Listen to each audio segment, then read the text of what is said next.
Wenn man hier den Theseus-Tempel betritt, dann ist man erstmal überwältigt und man sieht sich gegenüber einer ganzen Anzahl von Menschen, die ganz tolle Mode tragen. Man sieht eine Art Gestell, an der ein ganz großer Sack hängt, aus dem Müll hervorquillt. Und man stellt sich die Frage, was passiert hier? Mit Chitese bezieht sich die Künstlerin ganz konkret auf die größte Abfallhalde in Kampala. Diese Abfallhalde Chitese ist in sich zusammengebrochen, hat sehr viele Menschenleben gefordert, hat auch sehr viele Häuser und Wohnorte unter sich begraben. Und Chitese steht natürlich symbolhaft für eine nicht funktionierende Infrastruktur. Sie steht aber auch symbolisch für die Materialströme, für den Abfall, den wir aus der ersten Welt in die in Anführungsstrichen dritte Welt schicken. Wir haben sie hier aus den Augen, wir schaffen es fort und dann landet es da in den verschiedenen Ländern an. Und sie bringt uns eigentlich im übertragenen Sinne diesen Müll zurück.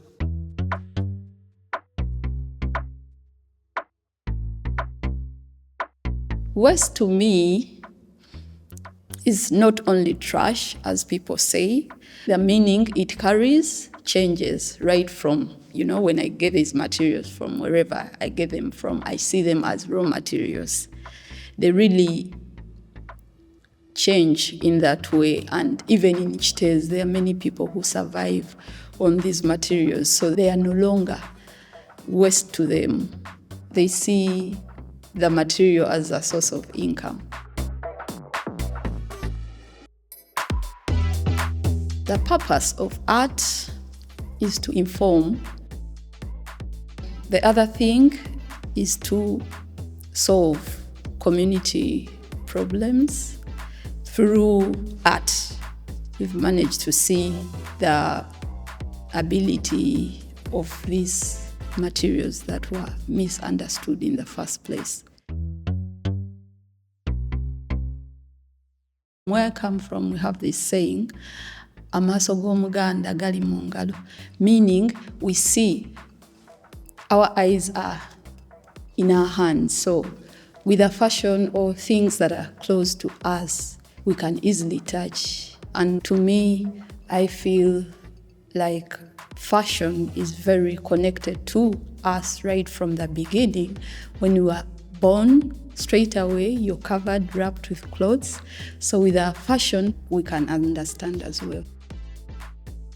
Of course, the material matters a lot in my fashion. With the production of paint, I smash or grind flip-flops, and I create my own powder. And while joining all these materials, the tubes and the cut materials, I stitch them. Sometimes I choose to punch, and I also extract yarns from these cut yarns, and these yarns help me to create texture and also helps me to be creative. You see, all my fashion is out of these found materials: tires, flip-flops, tubes, and the story behind the material itself also helps me to do what I do. And I love experimenting with the material. I listen to it, we negotiate, and then come up with a piece of art.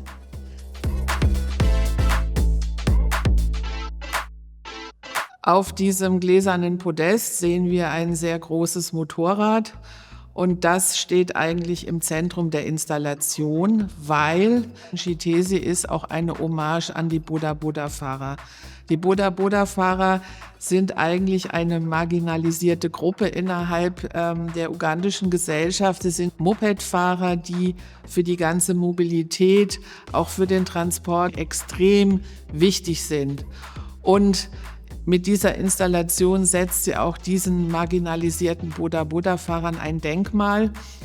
Und insgesamt geht es der Jolla darum, über die Sprache der Mode wichtige gesellschaftliche Fragestellungen zu adressieren. Also was werfen wir weg, was können wir vielleicht auch weiterverwerten. Es gibt hier in der Ausstellung ein Bild, an der Wand. Das hat Jolla aus dem Abfall, und es sind genau genommen Fahrradschläuche, geschaffen.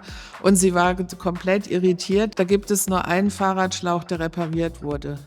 Und das ist, glaube ich, eine ganz große und zentrale Botschaft auch dieser Installation, dass wir als Gesellschaft auch insgesamt stärker über den Umgang mit dem, was die Erde uns gibt, uns auseinandersetzen und auch die Frage stellen, was hinterlassen wir unseren nächsten Generationen.